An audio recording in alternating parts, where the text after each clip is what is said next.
Halo pemirsa, apa kabar Anda hari ini? Senang sekali saya Raden Madles dapat kembali menemani Anda dalam sebuah program talk show yang inspiratif. Ini dia Bincang Sehati.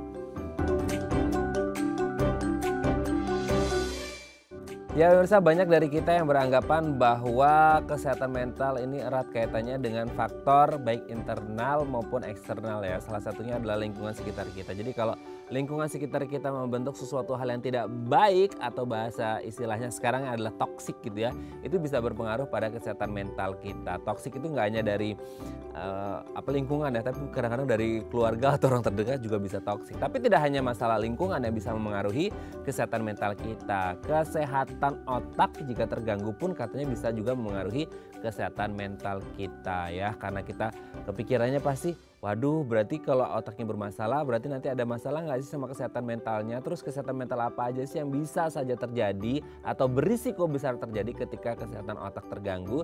Inilah topik yang akan kita bahas hari ini ya, otak sehat, mental sehat, atau dibalik ya, mental sehat, otak sehat. Jadi dua-duanya harus tetap sehat gitu ya. Oke, sebelum kita membahas tema kita hari ini, kita akan membahas terlebih dahulu mitos fakta seputar kesehatan mental yang kayaknya mental health issue gitu ya selama pandemi ini itu banyak bermunculan dan semakin banyak orang yang aware dengan kesehatan mental kita. Nah, kita akan bahas terlebih dahulu beberapa mitos faktanya ya. Kita lihat yang pertama pemirsa. Orang yang mengalami gangguan kesehatan mental itu katanya tingkat kecerdasannya itu rendah. Jadi gini, selalu yang kita pikirkan adalah ketika orang kesehatan mentalnya oke gitu ya, berarti dia punya tingkat intelijensi yang baik gitu ya. Dia orangnya adaptif dengan sesuatu hal yang baru dan adaptif pada lingkungannya gitu ya. Maupun ketika kita ngomongin tentang ilmu pengetahuan lah dan lain-lain gitu ya. Nah, ketika ada orang yang punya masalah dengan kesehatan mentalnya gitu ya, berarti ini ada masalah juga dengan tingkat kecerdasannya. Jadi bisa diukur. Orang selalu mengambil parameter bahwa oke, kalau dia ada masalah sama kesehatan mentalnya berarti sebenarnya dia nggak bisa take care, merawat dirinya sendiri, quote and quote ya. Nah akhirnya apa? Dengan kondisi seperti itu kita selalu berpikiran bahwa oke, orang yang punya masalah dengan kesehatan mentalnya berarti tingkat kecerdasannya rendah. Kenapa? Kalau tingkat kecerdasannya tinggi berarti tingkat awareness mereka akan kesehatan, terutama kesehatan mental mereka akan well educated sehingga tidak akan mengalami gangguan kesehatan mental. Nah, apakah ini jadi relevan gitu ya, inline antara kesehatan mental dan tingkat kecerdasan seseorang? Apakah berarti berarti kalau yang cerdas-cerdas ini nggak akan mengalami kesehatan mental? Nanti akan kita bahas ya. Oke, kita lanjut yang kedua pemirsa ya.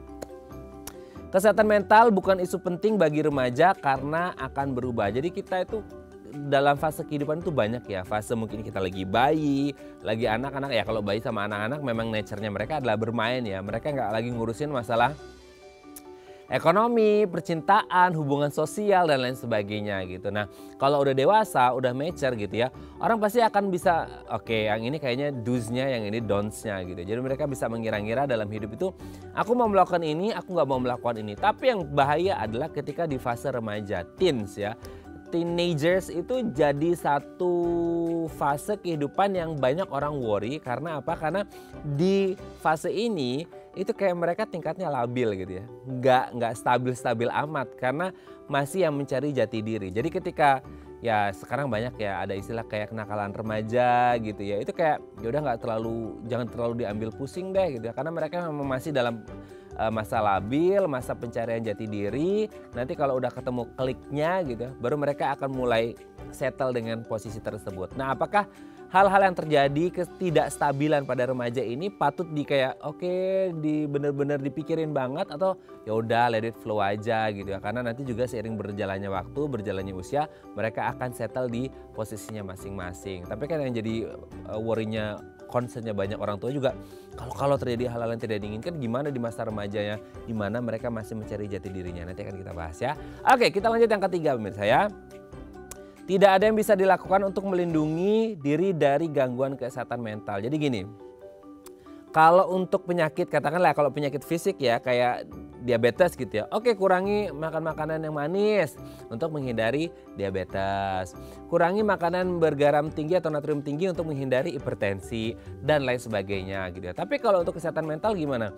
Kita kadang-kadang nggak bisa memilih ya, nggak bisa memilih lingkungan mana. Kita kerja di sini, kita ada di lingkungan sosial seperti ini, dan kadang-kala kita fine-fine aja dengan kondisi sekitar. Tapi akhirnya ada skalanya di mana kita kayak kita nggak bisa ya, kita nggak bisa menempatkan diri kita di situ, tapi kita harus di situ gitu ya. Pilihannya ada dua, pergi atau bertahan dengan berjuang sekeras sekuat tenaga gitu ya. Nah, jadi selalu kepikirannya kita bahwa oke, kalau untuk kesehatan mental kayaknya kita nggak bisa mencegah deh. Kayak kalau memang ada apa ya, stresor-stresor dari luar gitu ya, ya udah kita akan ada di titik itu dan kita nggak bisa ngapa-ngapain. Nah, sebenarnya kesehatan mental ini nggak bisa diapa-apain nggak sih? Atau sebenarnya kita bisa kok, kita bisa melakukan tindakan-tindakan preventif yang bisa mencegah kita dari gangguan kesehatan mental yang bisa saja mengganggu atau menyerang kita ketika kita ada di satu lingkungan sosial tertentu atau satu kondisi tertentu. Nanti akan kita bahas ya.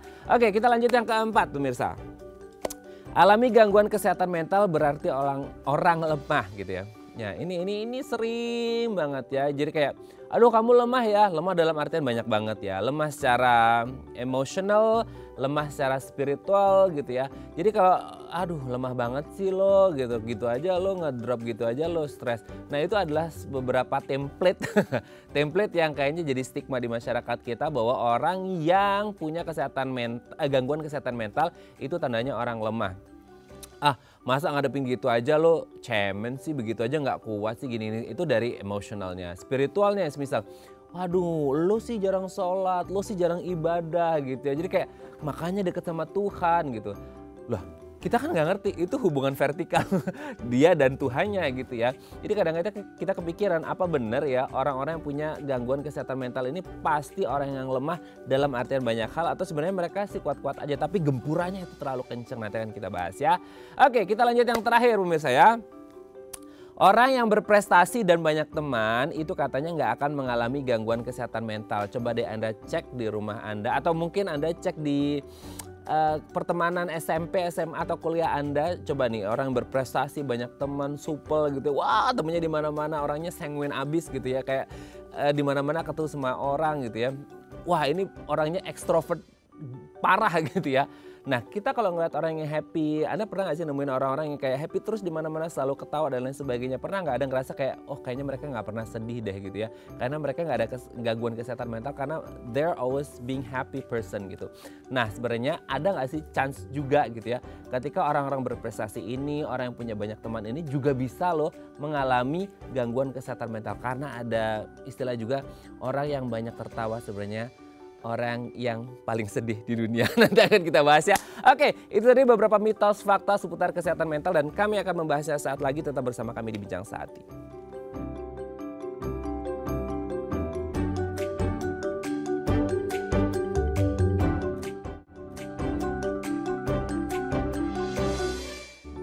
Baik, Anda masih bersama kami di Bincang Sehati. Tadi di segmen sebelumnya kita sudah membahas ya, ada beberapa mitos, fakta seputar kesehatan mental. Mental health issue ini menjadi isu yang sekarang penting banget ya, karena pandemi kemarin gitu ya. Sekarang itu banyak mungkin yang masih berdampak pada kesehatan mental mereka. Nah, untuk mengetahui ini fakta atau mitos belaka, telah hadir bersama kami di studio Bincang Sehati ada Dr. Leni Gustaman SPKJ, dokter spesialis kedokteran jiwa dari Rumah Sakit Royal Taruma. Selamat pagi Dr. Leni, apa kabar Dok? Baik. Selamat datang kembali di Bincang Sehati gitu ya Dok ya. Nah Dok, hari ini kita berbicara tentang kesehatan mental. Thanks God-nya adalah belakangan ini mulai banyak orang yang lebih aware dengan kesehatan mental ya Dok ya. Ya. Jadi kalau kita ke rumah sakit mungkin antrian ke psikiater gitu lumayan agak panjang. Bukannya kita senang sih, cuman lebih awareness-nya itu lebih bertumbuh seperti itu ya Dok ya. Apalagi pandemi kemarin dan setelah sekarang mulai ya akhir-akhir pandemi seperti itu ya. Itu yang baiknya karena kita lebih bisa menghargai kesehatan mental gitu ya. Nah, kita akan membahas terlebih dahulu mitos fakta seputar kesehatan mental. Yang pertama adalah orang yang mengalami gangguan kesehatan mental katanya kecerdasannya rendah. Jadi kayak kalau orang gangguan kesehatan mental berarti dia IQ-nya mungkin di bawah gitu atau nggak cerdas atau gimana Dok? Tidak selalu. Oh, tidak selalu. Oke. Tidak selalu, banyak yang intelijensinya lumayan tapi bisa terkena semua orang bisa terkena gangguan mental. Itu karena mungkin tingkat apa ya bahasnya, tingkat stresnya kah, atau mungkin tekanan dari sekitarnya karena deadline kerja, karena dia pinter sih, dia cerdas tapi putus cinta akhirnya jadi kayak gitu ya, atau ada apa gitu? Ya karena penyebab gangguan jiwa itu kan banyak faktor ya, bisa ada faktor genetik. Jadi walaupun kecerdasannya tinggi, kalau ada faktor genetik biasanya dia lebih mudah ya. Kemudian stresor psikososialnya. Nah itu dia. Itu penting. Oke, psikososial kan berarti tidak bisa kita kondisikan dong dok. Karena kita di kondisi di masyarakat yang sangat plural gitu ya. Kalau kita ngomong Indonesia tuh plural banget gitu. Terus gimana? Kita harus take out diri kita dong dari lingkungan sosial itu atau gimana? Oh enggak. Kita harus masuk ke situ ya.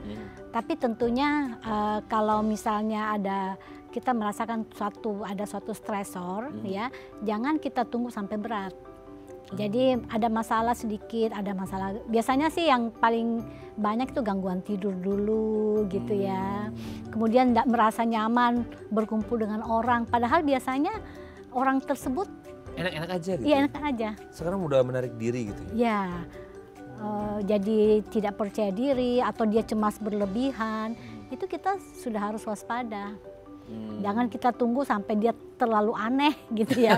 Terlalu orang, aneh quote ya. Oke. Ya. Jadi memang bisa jadi bisa tidak ya, tergantung beberapa faktor eksternal yang tadi gitu ya dok ya. Oke dok, kita lanjut yang kedua ya. Kesehatan mental itu katanya bukan isu penting bagi remaja karena katanya akan berubah seiring berjalannya waktu. Nah ini gini, kalau anak-anak mah memang nature-nya bermain ya dok ya. Kalau dewasa oke lah, karena memang mereka udah mulai bisa berpikir mana yang baik, mana yang tidak baik untuk mereka lakukan. Tapi remaja ini kadang-kadang orang tua juga banyak yang concern ke situ, agak worry juga. Tapi banyak yang bilang ya udah nggak apa-apa, itu masa remaja, nggak terlalu penting masalah kesehatan mental karena mereka akan berubah. Sebenarnya isu penting nggak sih kalau kita ngomongin kesehatan mental pada remaja dok? Oh, penting. Oke. Penting sekali. Karena justru pada remaja itu ada yang dikatakan sebagai krisis remaja. Mereka berubah secara ya hormonal, iya. Kemudian lingkungan. Mereka beradaptasi dengan lingkungan kan tidak mudah ya. Justru remaja itu banyak yang terkena. Dan kalau kita tidak mengintervensi secara dini, itu nanti bisa berlanjut sampai dewasa dan sampai tua gitu. Waduh, bisa ke bawah ya sampai tua ya? Bisa. Karena akhirnya mindset yang kebentuk di masa remaja ini bisa terbawa sampai tua gitu ya? Iya. Oke. Tapi kalau kita ngomongin remaja, kan mereka suka apa ya dok ya, bahasanya eksperimen ya dalam banyak hal lah gitu. Eksperimen kayak perilaku seperti ini, perilaku seperti itu, yang dimana kan kita sebagai orang tua tidak bisa mengawasi selama 24 jam kan. Nah itu untuk ekspresi eksperimen itu bisa berbahaya ke mereka atau memang harus ada pengawasan juga dari orang tua? Yang penting sebenarnya adalah komunikasi ya. Komunikasi orang tua dengan remaja. Seringkali orang tua mungkin terlalu sibuk, kemudian remaja itu ada yang memang sudah bagus ya, dia tidak ada remaja yang tidak gampang terpengaruh oleh lingkungan, tapi ada yang sangat mudah terpengaruh. Jadi kalau lingkungannya buruk ya, dia ikut ke situ. Itu yang kita takutkan. Sebenarnya perlu pengawasan sih. Tapi bukan pengawasan seperti anak kecil gitu ya. Seringkali orang tua kan gitu. Nah itu iya. Itu remaja nggak suka juga. Memang tidak mudah ya. Tapi jadi orang tua untuk remaja itu ya memang sebagai orang tua harus sebagai sahabat ya. Karena remaja itu seringkali merasa orang tua tidak paham. Iya. Jadi kayak beda loh ma, beda loh pa, ini zamannya kita tuh dulu, beda. Betul. Itu selalu jadi excusesnya mereka dok, gitu kayak beda pak, ini generation gapnya udah beda gitu ya. Nah itu yang selalu menjadi alasan. kenapa akhirnya banyak anak-anak remaja yang bisa berbeda haluan daripada orang tuanya. Tapi tetap intinya supervisi pengawasan dari orang tua itu sangat penting ya. Tapi juga jangan terlalu memblokade juga gitu ya. Dan sifatnya adalah diskusi ya dok ya, bukan interogasi, bukan investigasi gitu ya. Sifatnya diskusi ngobrol gitu jadi ya. pola asuh itu kan misalnya ada kan pola asuh yang namanya otoriter. Otoriter itu yang harus gitu ya. Ini harus tapi itu. harus demokratis. Jadi kita orang tua juga perlu mendengarkan anak, didiskusikan. Kalau terlalu mengatur akhirnya bisa mengganggu kesehatan mental anak dan pasti kayak rebel gitu nggak sih, jadi memberontak akhirnya. Iya, sering seperti itu. Sering seperti itu ya, benar-benar harus komunikasi tadi ya, komunikasi, diskusi. Dan orang tua menghargai anak ya, seringkali kan orang tua ya pengen anaknya menjadi sesuatu sesuai keinginannya, sehingga kalau pilihan anaknya beda tidak menghargai anak. Nah, sering terjadi juga seperti itu. Sering, banyak kayak dok sekarang. Banyak. Jadi anak dibentuk karena kemauan orang tua, bukan karena keinginan si anak. Aduh, ini kasihan banget anaknya ya dok. Akhirnya yang malah justru tidak baik untuk si anaknya gitu ya dok ya. Oke dok, kita lanjut yang ketiga ya. Tidak ada yang bisa dilakukan untuk melindungi diri dari gangguan kesehatan mental. Mungkin kalau kayak tadi saya sudah sebut di segmen sebelumnya, untuk menghindari diabetes, kurangi makanan manis. Untuk menghindari hipertensi, kurangi makanan yang asin dan lain sebagainya deh gitu ya, beberapa penyakit yang lain. Nah kalau untuk kesehatan mental gimana? Kan tadi untuk lingkungan faktor psikososial kita nggak juga dianjurkan untuk menarik diri karena di setiap lingkungan pasti ada toksik-toksiknya seperti itu. Berarti kita nggak bisa menghindari hal-hal yang bisa menyebabkan gangguan kesehatan mental atau gimana? Sebenarnya bisa ya. Jadi anak terbiasa untuk mengekspresikan apa yang tidak merasa bahwa misalnya kalau ada masalah itu cepat diselesaikan. Jangan ditutup-tutupi gitu ya? Ya. Anak itu paling suka kalau diajak komunikasi ya. Cuma kadang orang tua ada yang mungkin terlalu sibuk gitu ya.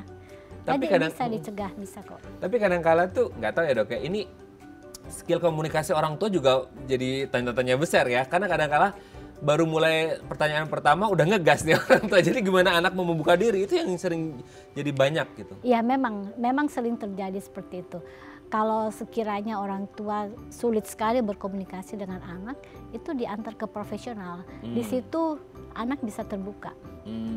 Kalau sama orang tuanya, dia merasa nggak nyaman ya berbicara ya. Oke, kalau profesional karena lebih terbuka gitu ya. Nah, jadi jangan sampai berat ya. Jadi kalau misalnya anak itu kok ada perubahan ya, kok anak ini jadi males, biasanya enggak gitu, atau susah tidur, atau setiap mau ke sekolah sakit perut misalnya, ya itu cepet-cepet ya. Jadi kita mencegah sampai mencegah. Nah itu pencegahan itu sebenarnya bisa ya untuk kesehatan mental selama kita sebagai orang tua atau orang-orang di sekitarnya, entah itu anak atau pasangan kita juga gitu ya, atau keluarga kita udah tahu nih, oh gini. Berarti sebelum itu parah, sebelum itu berlanjut ke tahap yang lebih serius, harus diperiksakan lebih awal ya. Oke, kita lanjut yang keempat. Alami gangguan kesehatan mental berarti tandanya orang itu lemah. Nah ini juga dok, ini banyak banget ya, kayak di kerjaan nih, stres gini-gini gara kerjaan, atau gara-gara diocehin sama bos gitu. Lemah banget loh, baru diocehin sama bos aja udah ngedrop gitu. Atau kayak, lemah banget, nggak pernah ibadah sih, nggak pernah sholat sih, nggak pernah itu sih gitu kan. Makanya dekatkan diri ke Tuhan.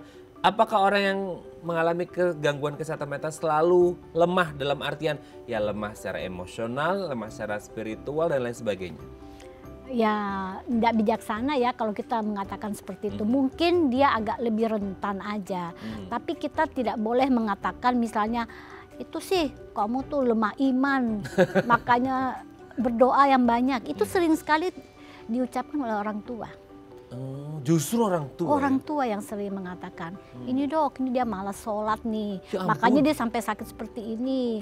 Atau ini dok terlalu baper, lebay gitu. Sering itu padahal kata-kata yang sangat menyakitkan ya. Sehingga anak itu lebih menarik diri dari orang tua. Jadi itu memang ada yang lebih rentan ya yang saya katakan, dan tergantung juga stresornya. Ya, jadi orang tua harus memahami bahwa anak saya termasuk yang misalnya ada yang tekanan dari sekolah, Ya itu, tapi kalau orang tua misalnya biasanya sih anak sudah curhat ke orang tua, tapi orang tua menutup. Menutup, menganggap ya itu kan urusan kamu, atau misalnya masa begitu aja sih, jadi selalu disalah-salahin, akhirnya anak nggak mau Ya terbuka. Gitu. Ada Ada. Dokter Leni sudah berpengalaman nih dok ya.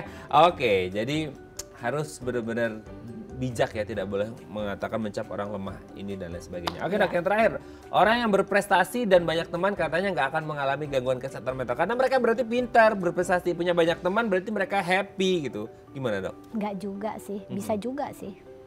Karena apa yang ditampilkan dengan di dalam belum tentu sama. Asik. Berarti yang muncul di muka, yang terkembang di bibir, belum tentu terkembang di hati juga. Iya. Sering terjadi kan, orang ceria kok tiba-tiba kok bunuh diri gitu kan. Iya. Ada yang seperti itu. Oh iya betul, saya jadi keinget dengan salah satu Miss USA itu, saya pernah baca, tiba-tiba dia lompat dari apartemennya itu. Padahal orangnya very cheerful. Itu tidak bisa menjamin ya, orang yang happy terus bisa jadi kesehatan kadang-kadang bisa ya, misalnya sekarang dia happy. Sesudah itu sebenarnya dia pengen bunuh diri. Ada beberapa pasien saya seperti itu. Tapi betul nggak sih dok, orang yang banyak bercanda, banyak tertawa itu sebenarnya mereka yang membutuhkan perhatian dari orang gitu? Nggak bisa kita pukul rata seperti itu ya. Tapi jangan kita mengatakan bahwa orang itu kalau dia tampil ceria itu pasti baik-baik saja. Sering sekali pasien saya kalau di luar sih bagus kan, begitu masuk ke dalam dia bilang, dok apa kabar? Saya bilang, oh ya saya baik. Kamu? Saya sedang tidak baik-baik saja dokter. Gitu Sering ya? Sekali seperti itu. Jadi meskipun looknya oke, tapi sebenarnya hatinya broken into pieces gitu ya. Oke dok, Ya. nanti kita lanjut lagi ya ngobrol seputar otak sehat, mental sehat di segmen selanjutnya ya dok ya. Oke pemirsa, kalau Anda punya pertanyaan seputar tema kita hari ini, Anda boleh tanya-tanya di 021 290 32644 atau DM Instagram kami di @daifamily. Kami akan kembali saat lagi.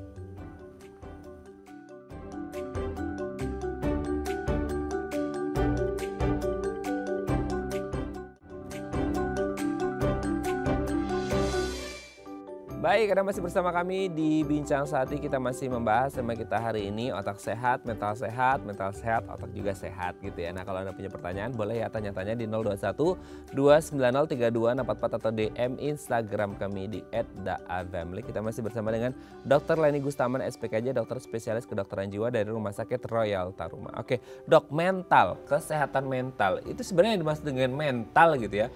Fisik apa? Fisik kelihatan tangan, kaki, dan lain sebagainya. Mental ini kan something invisible ya, sesuatu yang nggak bisa terlihat oleh mata secara langsung. Mental itu sebenarnya apa sih dok? Mental itu sebenarnya sama dengan jiwa ya. Jadi dia di luar dari fisik. Itu dirasakan ya. Jadi gejalanya sih biasa berupa gangguan pikiran, perasaan, perilaku. Jadi kalau kita periksa ya belum tentu ketahuan di mana ya, tapi dirasakan. Dirasakan. Berarti harus ada semacam sesi interview ya, sesi ngobrol gitu ya dengan orang untuk mengetahui suasana hatinya, suasana pikirannya, untuk mengetahui mentalnya gitu ya dok ya? Iya. Oke. Betul. Nah, apa sih yang akhirnya memengaruhi mental seseorang ini baik atau mental seseorang ini tidak baik-baik saja atau mengalami gangguan? Ya penyebabnya banyak ya, bisa dari masalah di otak itu sendiri, misalnya orang mengatakan gangguan mental organik ya, memang misalnya kecelakaan, trauma pada otak bisa juga karena infeksi, bisa karena tumor, macam-macam ya, tapi bisa juga di luar dari atau fungsi otaknya sendiri, misalnya sering kan kita dengar ya bahwa gangguan jiwa schizophrenia misalnya itu juga bisa, banyak faktor. Bisa juga karena masalah di luar dari otak juga bisa. Contohnya? Ya. Karena mungkin faktor lingkungan gitu dok? Bisa, sangat bisa juga. Bisa, jadi banyak sekali penyebabnya sebenarnya. Oke. Itu dari yang di luar otak ya. Nah kalau relate dengan tema kita hari ini kan ada kaitannya dengan otak sehat, mental sehat gitu ya. Nah berarti apakah erat banget nih kaitan antara kesehatan otak dan kesehatan mental. Karena kita, kalau otak kan itu fisik ya gitu, ada bentuknya tuh otak. Kesehatan mental kan sesuatu yang tidak ada bentuknya, hanya dirasa, dipikirkan. Tadi Dokter Leni menyebutkan seperti itu. Nah, ada korelasi nggak sih antara otak sehat, mental pasti sehat, ataupun mungkin sebaliknya juga gitu? Ada korelasi tapi tidak selalu juga ya. Tapi korelasinya iya, ada. Misalnya kalau dikatakan misalnya ada juga orang otaknya bermasalah tapi mentalnya enggak. Misalnya contoh, misalnya pasien stroke misalnya, ya bermasalah di otak. Tapi dia bisa mengalami masalah mental, bisa tidak. Apa yang akhirnya bisa membuat orang yang mengalami stroke dengan masalah di otaknya ini bisa mengalami masalah mental dan tidak mengalami masalah mental? Ini kan jadi dua perspektif yang berbeda nih, Dok. Iya, betul. Itu tergantung masalah di otaknya di daerah mana gitu. Kan otak itu kan areanya banyak ya. Ya, apakah di daerah frontal atau kalau yang di atas itu namanya daerah parietal. Kemudian kiri kanan itu temporal, belakang occipital, terus ada bagian otak tengah juga gitu ya. Jadi tergantung kalau dia mengenai area untuk berpikir, kemudian untuk perasaan gitu, emosi, nah itu mentalnya terganggu. Tapi kalau misalnya dia untuk area parietal misalnya motorik gitu ya, mungkin orangnya lumpuh tapi mentalnya masih oke. Nah, kecuali kalau nanti misalnya dia sulit menerima gitu ya, kemudian dia menjadi depresi, itu juga bisa. Tapi setelah itu tidak langsung. Oke, berarti ini juga terkait proses penerimaan orang dong. Apakah mereka acceptance atau denial juga, dan itu bisa berpengaruh, ya pengaruhnya mungkin dari kesehatan otak ke akhirnya ke kesehatan mental juga seorang tersebut. Bisa tergantung. Biasanya sih kalau stroke-nya ringan dan tergantung kepribadian orang itu ya. Kalau dia bisa terima cepat pulih, biasanya tidak jatuh ke dalam depresi. Tapi kalau berat kemudian ya tidak ada support dari keluarga juga gitu ya, itu jatuh ke dalam depresi. Bisa. Nah itu dia. Nah yang juga pengaruh adalah kalaupun akhirnya ada support system nih, dokter menyebutkan support dari keluarga dan lain sebagainya, teman, sahabat dan lain sebagainya. Tapi kalau dari dianya sendiri, entah dari kepribadiannya atau dari pola pikirnya, kan tadi ada bilang stroke bisa jadi dia bermasalah sama mentalnya atau enggak. Nah ini kan kembali ke orangnya lagi dong dok. Maksudnya sebesar apapun effort yang dilakukan sama keluarga, orang-orang terdekat, bahkan mungkin tim medis dan lain sebagainya. Tapi kalau kepribadian atau karakter orang yang tersebut juga agak susah gimana? Oh iya, itu sangat berperan. Kepribadian itu sangat berperan ya. Jadi ada yang kalau dia mengalami stroke ya, walaupun teman-temannya datang berkunjung, dia nggak mau terima. Nggak mau bertemu sama siapapun. Itu yang memang kesulitannya di situ. Keluarga harus lebih sabar menghadapi seperti itu. Nah dengan kondisi seperti itu akhirnya gimana ya? Kadang kan kita juga nggak bisa memaksakan ya dok ya. Justru kayak harus temuin, harus ngobrol biar happy. Nah itu kan akhirnya malah menyiksa juga nggak si pasien ini? Iya, jadi kita lihat kalau misalnya ada kondisi depresi, biasanya kita memberikan juga farmakoterapi ya, obat untuk depresi. Kemudian ya pelan-pelan kita yang harus lihat kira-kira apa yang bisa membuat dia lebih happy ya. Misalnya kita tahu hobinya apa, pokoknya ya intinya sih kita yang sehat itu harus lebih ngalah terhadap yang sakit ya. Harus mengerti, memahami, memaklumi kondisinya karena berbeda ya. Mereka masih ada ya semacam gangguan yang harus segera diselesaikan dan dituntaskan gitu dok ya. Oke dok, nanti kita lanjut lagi ya ngobrolin di segmen selanjutnya. Oke pemirsa, kalau Anda masih punya pertanyaan seputar tema kita hari ini, boleh tanya-tanya di 021 290 3244 atau DM Instagram kami di @theifamily. Kami akan kembali saat lagi.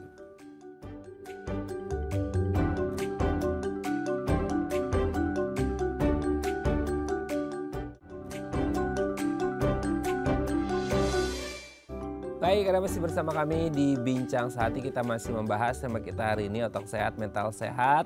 Kalau Anda punya pertanyaan seputar tema kita hari ini, boleh ya tanya-tanya di 021-290-3244 atau DM Instagram kami di @diafamily. Kita masih bersama dengan Dr. Leni Gustaman, SPKJ, dokter spesialis kedokteran jiwa dari Rumah Sakit Royal Taruma. Oke dok, kita lanjut lagi. Kadangkala kita agak susah ya dok ya untuk mengira-ngira gitu. Bahkan kalau kitanya sendiri mungkin iya, tapi bahkan untuk orang sekitar pun kan lebih mudah harusnya melihat oh ada sesuatu yang berbeda nih sama si dia gitu ya. Ada nggak sih tanda-tanda yang kayaknya sangat signifikan bahwa oh kayaknya kalau begini orang ini mengalami gangguan kesehatan mental deh gitu ya. Yang mungkin bisa juga dipengaruhi dari kesehatan otaknya juga gitu. Mungkin ada orang yang kayak tadi seperti bahasnya stroke gitu. Awalnya dia bisa nerima orang gitu ya. Karena mungkin di awal-awal stroke-nya gitu ya, mungkin belum parah. Tiba-tiba tuh kayak stroke-nya kok agak parah. Terus akhirnya kayak dia mulai nggak mau nerima tamu dan lain sebagainya. Bisa nggak sih orang sekitar entah itu keluarga atau teman dekat atau pasangan sendiri mengetahui bahwa kayaknya ini udah mulai ada gangguan deh di kesehatan mentalnya gitu, udah mulai keganggu. Ada nggak tanda-tandanya dok? Iya, lain dari biasanya. Ya, jadi misalnya orangnya biasanya ceria, kemudian kok jadi pendiam, atau jadi mudah marah, atau curiga, sering terjadi seperti itu, atau nggak berani keluar rumah, cemas gitu, banyak hal, atau kadang juga selalu keluar rumah. Ya biasanya sih jadi kelihatan tuh berbeda dari yang biasanya. Itulah titik awalnya terjadi gangguan biasanya seperti itu. Okay. Nah untuk kemudian keluarga tahu gitu dok ya, kayak tadi dokter Leni nyebutin gitu, kayaknya iya deh sama dia kayaknya betul seperti itu gitu. Tapi kan sekarang kita nggak bisa asal mendiagnosis ya, kan kadang-kadang kita sekarang di zaman pandemi ini kita suka self diagnose ya dok. Gitu ya. Dokternya dokter Google seperti itu. Nah untuk mengetahui atau menegakkan diagnosis bahwa ada something wrong sama kesehatan mentalnya dia, ada cara untuk mendiagnosisnya nggak sih? Kalau kita kan sebagai orang awam pasti nggak bisa ya, kita hanya mengira-ngira kayak oh tadi dokter Leni menyebutkan ini berarti memang kayaknya itu menuju ke gangguan mental deh, mental health issue deh gitu, mental health disorder deh gitu ya. Tapi ada nggak kalau semisal nanti kayak oke, kayaknya dicurigai seperti ini, maka cara menegakkan diagnosisnya apakah tadi seperti kita bahas ngobrol aja atau ada mungkin cara-cara yang lain? Biasanya itu wawancara ya. Jadi memang tidak disarankan untuk self diagnose, ya. Banyak tapi sekarang. Tidak. Jadi ya mungkin bisa lah ya. Kadang-kadang kita dibuka di Google, terus ada screening. Betul. Kira-kira ini masuk apa gitu ya. Tapi itu pun harus ke profesional. Itu nanti profesionalnya menegakkan bahwa ini memang masalahnya ini sudah masuk gangguan mental apa bukan. Jadi tidak boleh kita hanya mendengar separuh gitu. Cuma biasanya sih kita harus benar-benar percaya terhadap keluarga ya, yang tinggal bersama dia. Jadi kalau keluarga, kita tidak bisa hanya menanyakan ke pasiennya aja. Karena yang dikatakan keluarga dengan pasien belum tentu sama ya. Ya biasanya misalnya pasiennya itu lebih akurat yang mana kira-kira dok? Lebih akurat keluarga sebenarnya ya. Jadi misalnya pasiennya ngamuk-ngamuk di rumah. Kalau datang ke dokternya manis pasiennya. Berkamuflase ya dia? Ya semuanya yang bermasalah orang tuanya bukan dia. Sering terjadi seperti itu. Jadi kalau saya sih lebih senang biasanya saya minta ke keluarga untuk memvideokan secara diam-diam. Jadi kan tidak semua pasien langsung mau konsul ke psikiater, belum tentu. Saya nggak gila, kok saya disuruh ke psikiater misalnya kayak gitu ya. Jadi dibawa videonya dulu, kemudian diberi obat dulu. Setelah minum beberapa hari, kira-kira seminggu, pasiennya mau datang biasanya. Jadi cara saya seperti itu. Apalagi waktu COVID itu ya sering sekali kan konsultasi online. Memang lebih enak kalau offline sebenarnya, tapi awalnya online dulu. Nanti sesudah itu kalau dia sudah lebih tenang, dia udah mau ke dokter biasanya. Oke. Tapi sebenarnya kalau kita ngomongin kayak orang bermasalah dengan sakit ya, ada yang ada hubungannya dengan otaknya lah gitu ya. Terus kemudian terjadilah hal-hal yang seperti ini, nggak mau ketemu orang lah, depresi dan lain sebagainya. Itu sebenarnya, jadi kadang-kadang, nah ini mungkin self-diagnose juga ya, contoh self-diagnose. Jadi orang, dan ini bahkan lebih parahnya self-diagnose dari pihak keluarga yang excuse juga. Dan kadang-kadang keluarga juga nggak bisa nerima kan dok, karena kalau misalnya ini udah sakit gini masa mau didiagnosis sakit mental juga sih, kan kasihan gitu. Udah stroke masa diagnosis mental juga. Jadi kadang-kadang ada yang bilang, oh nggak apa-apa itu mah wajar untuk orang yang sakit, karena mereka mungkin agak minder karena udah biasa beraktivitas, bekerja ketemu semua orang, tiba-tiba sakit stroke semisal gitu ya. Terus kemudian kayak gini, ya biasalah itu wajar, nggak mau ketemu orang. Nah, itu juga kalau udah sembuh paling bisa lagi. Itu gimana dok?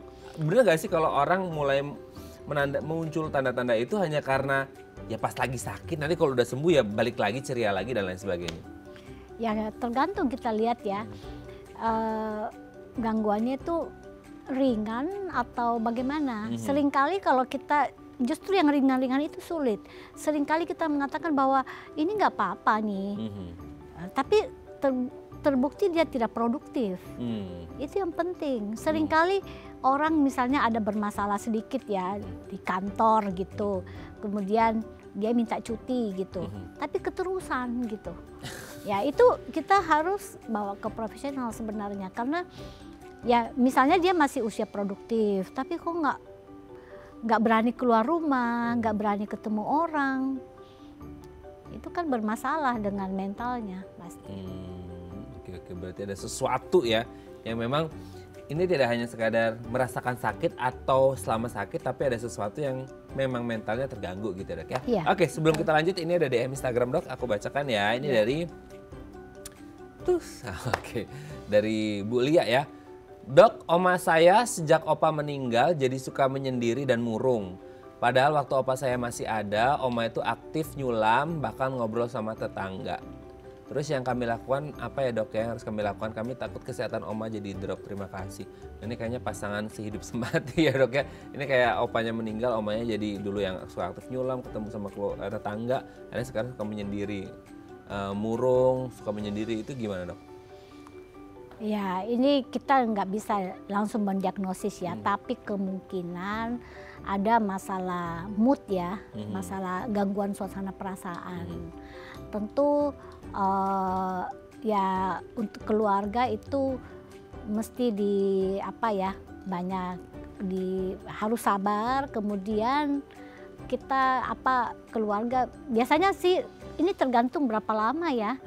Kalau kan biasanya sih kalau untuk penyesuaian biasa kadang-kadang masa berkabung itu bisa sampai 3 bulan gitu ya. Kalau berkepanjangan. Ya itu jangan sampai kalau berkepanjangan. Ya biasanya sih yang istilahnya kita katakan gangguan penyesuaian ya maksimal 6 bulan gitu ya. Maksimal 6 bulan. Ya kalau setelah itu masih seperti itu ya mungkin dia masuk ke dalam depresi gitu ya. Jadi sebaiknya sih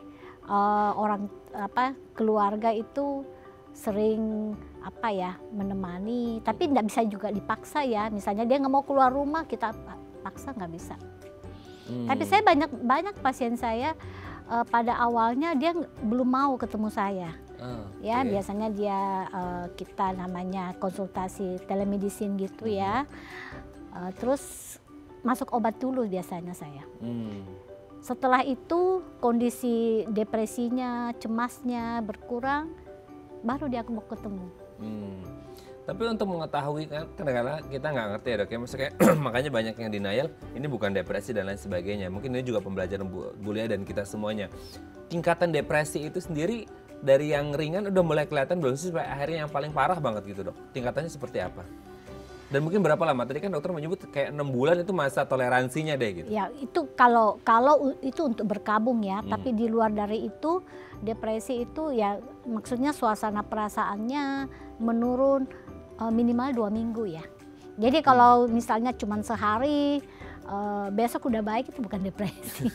2 minggu. Minimal 2 minggu. 2 minggu ya. Ya. Itu kalau udah 2 minggu udah mulai kembali lagi, atau di bawah 2 minggu udah kembali lagi, bukan depresi namanya. Tapi kalau berkelanjutan baru itu depresi. Iya. Nah, untuk tingkatannya sendiri bisa ringan, sedang, berat, sampai mungkin yang berat itu ya nauzubillahnya suicidal action, bunuh diri itu bisa jadi. Iya, bisa.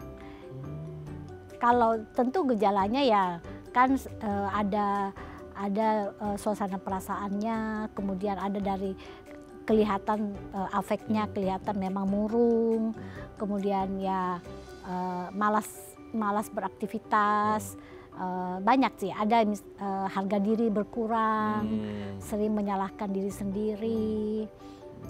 Jadi kita lihat kalau memang dia, yang biasanya sih kalau kita katakan berat itu kalau ada keinginan atau percobaan bunuh diri ya. Bunuh diri.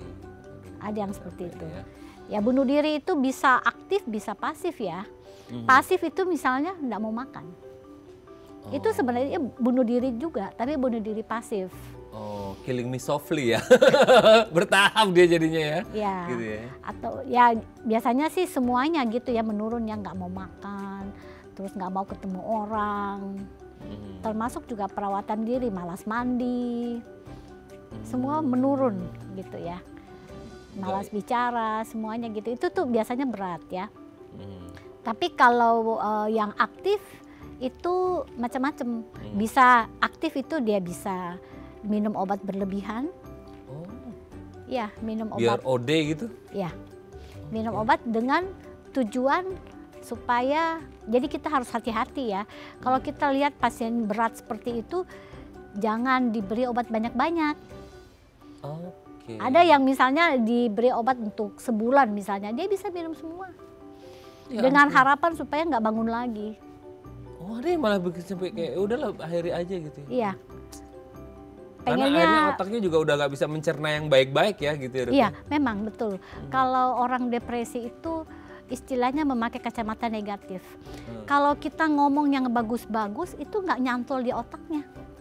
Tapi begitu ada omongan negatif dikit, itu langsung nyangkut ya. Aduh. Apalagi kalau misalnya ada artis yang meninggal dunia gara-gara ini ya, bunuh diri gitu, itu sangat melekat biasanya. Duh, berarti bahaya banget ya kalau ada pemberitaan seperti itu ya, Dok. Iya, Ya? Aduh, itu kadang-kadang bisa memicu.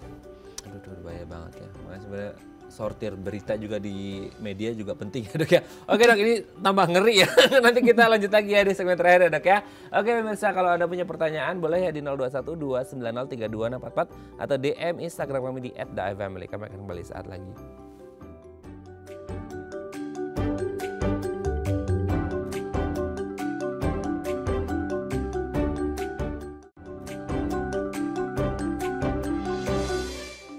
Baik, Anda masih bersama kami di Bincang Sehati. Kita masih bersama dengan Dr. Leni Gustaman, SPKJ, dokter spesialis kedokteran jiwa dari Rumah Sakit Royal Taruma.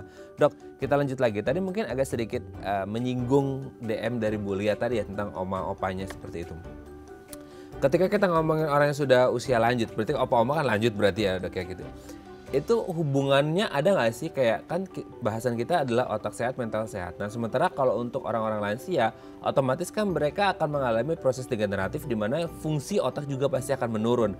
Nah, berarti orang-orang dengan fungsi atau kinerja otak yang menurun, entah karena faktor degeneratif usia aging ataupun karena penyakit, berarti mau tidak mau akan berisiko besar mengalami pada gangguan kesehatan mental. Karena kita lihat sekarang banyak opa-oma tuh yang sering ya entah ngelantur, pikun dan lain sebagainya, itu juga bisa pengaruh nggak sih, Dok? Bisa, sangat bisa. Jadi gini, kalau yang namanya demensia atau ya macam-macam ya, ada Alzheimer dan lain-lain, tapi yang paling banyak tuh Alzheimer ya. Itu penyebab pastinya sih kita belum tahu. Namun kalau ada masalah psikologis itu gampang terpicu. Misalnya kehilangan pasangan, orang itu ya. yang paling dekat. Kemudian yang bersangkutan ini ya sudah tidak bekerja gitu ya, tidak ada kegiatan. Itu mudah sekali. Aduh. Banyak pasien saya yang masuk menjadi pikun itu setelah kehilangan pasangan. Aduh.